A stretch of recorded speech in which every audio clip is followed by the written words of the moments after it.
हरे कृष्णा और श्रीमद् भगवद गीता की इस सीरीज में एस्ट्रोलॉजर मनीषा रजौरिया के साथ बने रहने के लिए तहे दिल से आभार। पिछले एपिसोड में हमने पुरुषोत्तम योग अध्याय 15 को कंप्लीट किया था, जिसमें हमने जाना था कि भौतिक जगत का पोषण आध्यात्मिक जगत कैसे करता है। आध्यात्मिक जगत का प्रतिबिंब है भौतिक जगत, इसीलिए भौतिक जगत में उन्नति करनी है तो आध्यात्मिक जगत को तो जानना आवश्यक है। इसी के साथ आज हम शुरू करेंगे अध्याय 16 दैवीय तथा असुर स्वभाव। इसमें भगवान हमें बताएंगे नर्क के 3 द्वार कौन से हैं, नर्क क्या है और नर्क में कौन जाता है। तो चलिए शुरू करते हैं आज के एपिसोड का अध्याय 16 के पहले श्लोक से।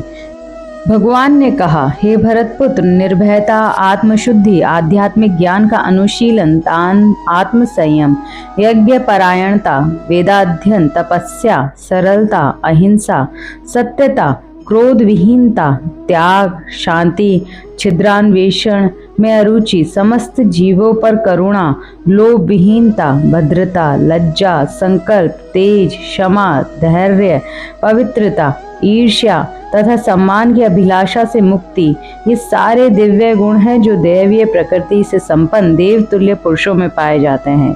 हे प्रथापुत्र, दंभ, दर्प, अभिमान, क्रोध, कठोरता तथा अज्ञान ये आसुरी स्वभाव के वालों के गुण हैं।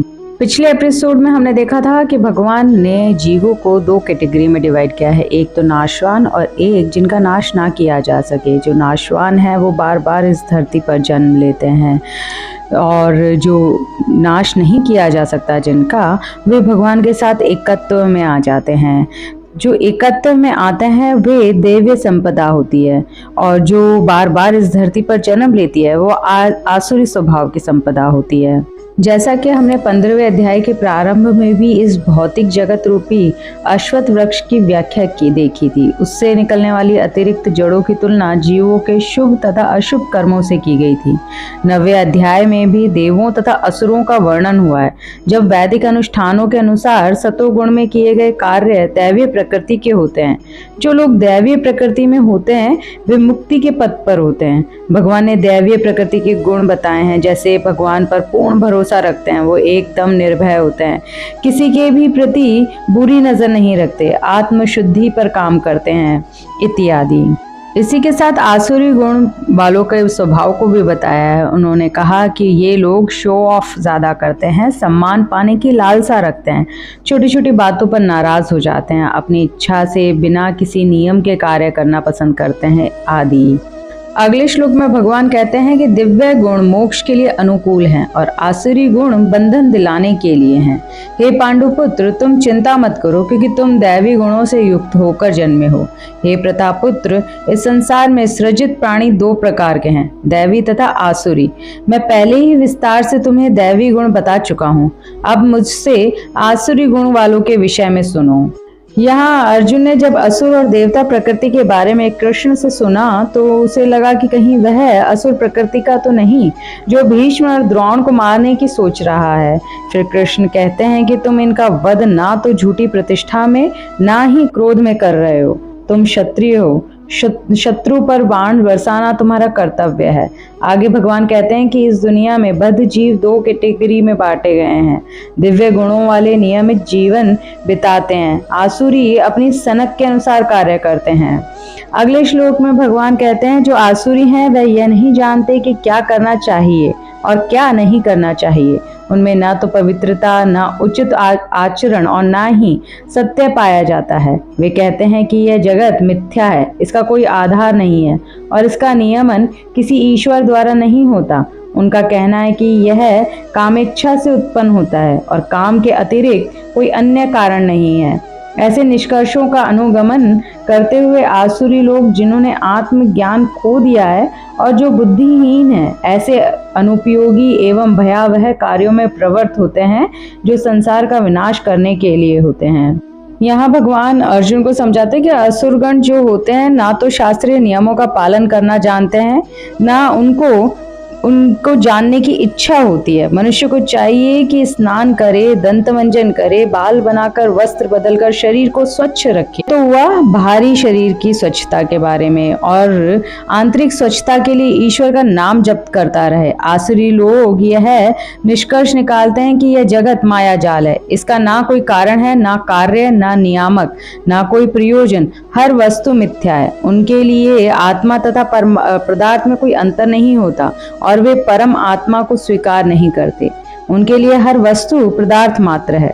उनका मानना है कि सारा जीवित संसार दृश्य जगत के भौतिक संयोगों से प्रकट हुआ है, अतएव शरीर ही संसार की कारण स्वरूपा है, इसका कोई अन्य कारण नहीं है। वे इस भौतिक जगत का अधिक से अधिक भोग करने का प्रयत्न करते हैं, अतएव इंद्रिय तृप्ति के लिए कुछ ना कुछ नया आविष्कार करते रहते हैं।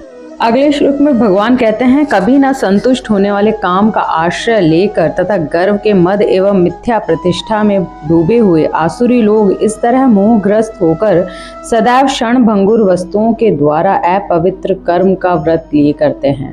उनका विश्वास है कि इंद्रिय की तुष्टि ही मानव सभ्यता की मूल आवश्यकता है। इस प्रकार मरण काल तक उनको अपार चिंता होती रहती है। वे लाखों इच्छाओं के जाल में बंध कर तथा काम और क्रोध के लीन होकर इंद्रिय तृप्ति के लिए अवैध ढंग से धन संग्रह करते हैं।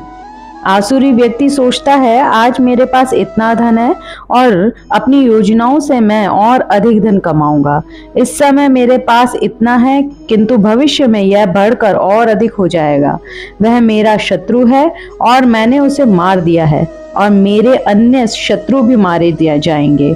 मैं सभी वस्तुओं का स्वामी हूँ, मैं भोगता हूँ, मैं सिद्ध, शक्तिमान तथा सुखी हूँ। मैं सबसे धनी व्यक्ति हूँ और मेरे आसपास मेरे कुलीन संबंधी है। कोई अन्य मेरे समान शक्तिमान तथा सुखी नहीं है। मैं यज्ञ करूंगा, दान दूंगा और इस तरह आनंद कमाऊंगा। इस प्रकार ऐसे व्यक्ति अज्ञानवश मोहग्रस्त होते रहते हैं। उपरोक्त बताए गए 8वें, 9वें, 10वें श्लोक में भगवान कहते हैं कि आसुरी मनोवृत्ति वाले लोग अतृप्त इच्छाएं बढ़ाते चलते हैं। अधिकाधिक धन संचय के लिए कौन सा कर्म सही है या गलत, इसका विचार नहीं करते।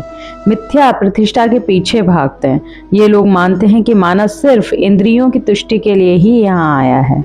इंद्रिय तृप्ति के लिए हर संभव कार्य करने को तैयार रहता है और यह भी पालूं वह भी पालूं की होड़ में चिंताग्रस्त रहता है, जिससे उनमें क्रोध बढ़ने लगता है जब वह उन्हें पा नहीं पाता, जिससे कई शत्रु बनने लगते हैं। फिर और चिंताओं के साथ एक चिंता यह भी बढ़ा लेता है कि शत्रुओं को परास्त कैसे करूं। उसे लगता है मैं शक्तिमान हूँ, धनवान हूँ, सिद्ध हूँ, सुखी हूँ। मेरे आसपास के लोग मेरे आगे छोटे हैं। मैं यज्ञ करूँगा, दान करूँगा। आगे हम यह भी जानेंगे कि किस प्रकार का यज्ञ या दान वास्तविक यज्ञ या दान है और ऐसे व्यक्ति मुंह के जाल में घूमता रहता है। आगे भगवान 11वें श्लोक में बोलते हैं कि इस प्रकार अनेक चिंताओं से उद्विग्न होकर तथा मोह जाल में बंध कर वे इंद्रिय भोग में अत्यधिक आसक्त हो जाते हैं और नरक में गिरते हैं। अपने को श्रेष्ठ मानने वाले तथा सदैव घमंड करने वाले संपत्ति तथा मिथ्या प्रतिष्ठा से मोहग्रस्त लोग किसी विधि विधान का पालन न करते हुए कभी कभी नाम मात्र के लिए बड़े ही गर्व के साथ यज्ञ करते हैं।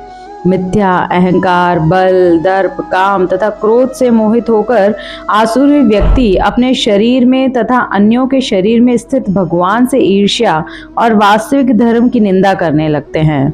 यहाँ भगवान आसुरी व्यक्ति की क्वालिटीज बताते हुए कहते हैं कि उसे यह लगता है कि उसके जीवन में जो कुछ भी अच्छा हो रहा है वह उसके खुद के कारण हो रहा है।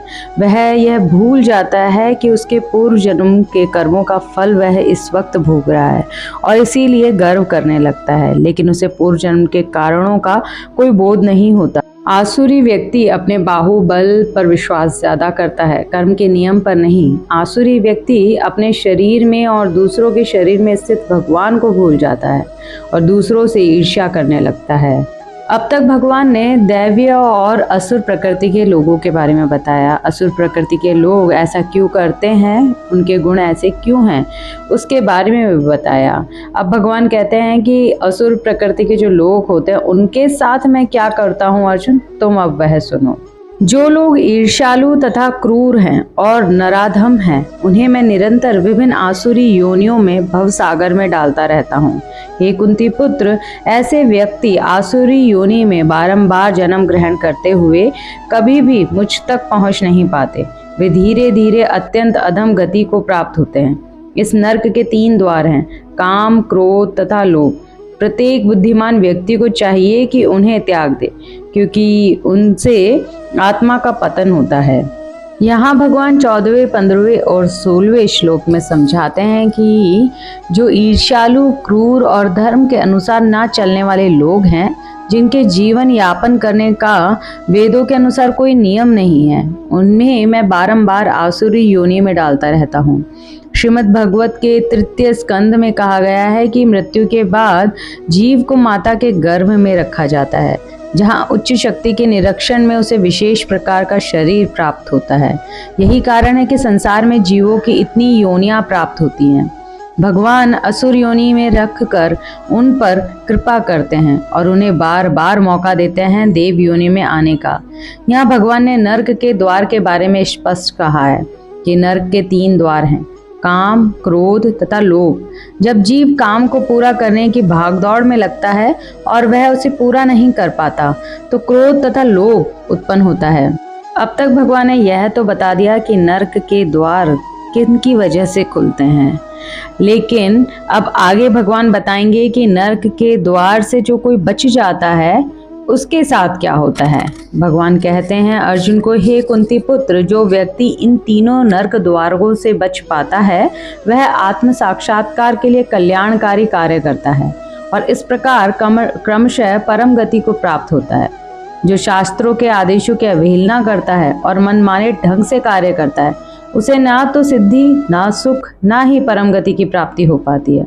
अतः मनुष्य को यह जानना चाहिए कि शास्त्रों के विधान के अनुसार क्या कर्तव्य है और क्या अकर्तव्य है। उसे ऐसे विधि विधानों को जानकर कर्म करना चाहिए, जिससे वह क्रमशः ऊपर उठ सके। इस अध्याय के अंतिम 3 श्लोकों में भगवान समझाते हैं कि जो व्यक्ति जितना ही इन तीनों से मुक्त होगा, उतना ही उसका जीवन शुद्ध होगा। वैदिक साहित्य में कर्म तथा कर्म फल की विधियों का आदेश है, जिससे मनुष्य शुद्धि की अवस्था तक पहुंच सके। सारी विधि काम, क्रोध तथा लोभ के परित्याग पर आधारित है।